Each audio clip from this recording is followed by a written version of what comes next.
Our scene opens on a small city. A light rain shower generates a small fog on the cobblestone street below. A figure in a full-body coat is seen making their way down the street. As they do, the rain starts progressing into a heavier downpour, prompting shop owners to pull their wares indoors. The cloaked figure looks about to take shelter from the onpour, and through a low-lit sky, a bright street lamp fills the figure's view, lighting a shop front. A freshly painted sign reading, "The Toadstool Tap," is brandished above two large windows to the right of the main entrance. Light pours out from the windows, casting rays upon the humidity-ridden fog.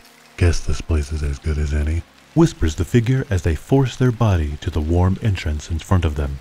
The door is branded with a cross below a small viewer window at the top of the door, while a makeshift wreath made of spores and garlic replace the typical imagery of pine and cinnamon. The figure turns the doorknob, noting the craftsmanship in their hands. As they push the door open, a small bell chimes above the door. A tall green toad standing behind the counter addresses the figure without turning away from his current customer. "Welcome to the TTT. Take a seat and I'll be with you once I've finished helping this fine lady." The figure, now lit under the soft luminescent light of the shop, is revealed to be a red toad, covered from head to foot with a layer of sand haphazardly removed in odd locations. The red toad takes in the room in front of him. On the right wall was lined with liquor from all over the kingdom, most appearing to be half empty, in front of which was a corner bar with enough to seat a dozen. The left wall lined with 4 booths back to back. The red toad took in the level of craftsmanship of the tables, bar, and shelving, letting escape a small admirable huff. The red toad makes for the far corner bar stool nearest the window, slumping in his seat, and goes to lay a large metal weapon on the bar in front of him. As he does so, the green toad stammers worriedly from the other end of the bar. "Please, Red, if you don't mind. If that thing's as filthy as you are, it will ruin the varnish on my bar." Freezing for a moment, the red toad pulls down a large brown scarf covering his face. "My apologies." Looking at his weapon, "I'll just hold it then." We now get a look at the weapon and see a large crossbow with a gold-plated canister housed below the firing mechanism. Seemingly satisfied with that answer, the green toad turns back to the previous customer and hands them something. A young orange toadette gives a slight bow to the barkeep and wistfully runs out the door, giving a small smile to the red toad as she runs out the door. "Sorry to keep you waiting, sir. The name's Titus. Titus Toad. What can I get you?"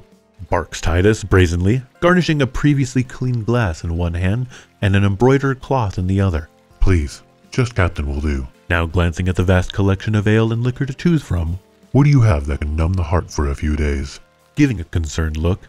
"Well, we have a few things that could probably satisfy you, but why don't I start you off with a mush mule and see how you feel afterwards? It's the house special this month." Now pointing to the board on the back wall, listing prices, and the double T's choice, listing the mush mule. "As long as it kicks, that will be fine."